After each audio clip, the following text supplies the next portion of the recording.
Петте надпревари од деветото коло од втората македонска фудбалска лига Исток донесоа изненадувачки резултати кои правенството го прават интересно и неизвестно, како на врвот, така и на дното.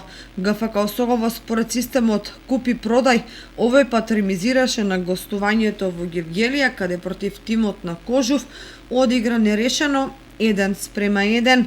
За Осогово погоди Антонов во 79-та минута, а за гевгеличани Бејков непосредно пред крајот на надпреварот.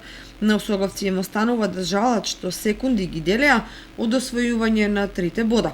Слога 1934 меле се пред себе, особено големите ривали, како што во саботата беше случајот со Каменица Саса, среде македонска Каменица. И ова веќе не е случајно, бидејќи виничани претходно ги победија и Беласица и победа од Прилеп и Кидго во Пехчево.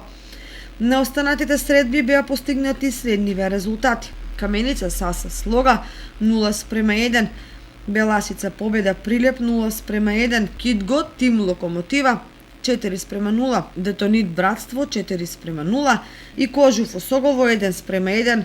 На табелата водат победа од Прилеп и Слога од Виница со по 22 бода, 5 повеќе од третопласираната Каменица Саса.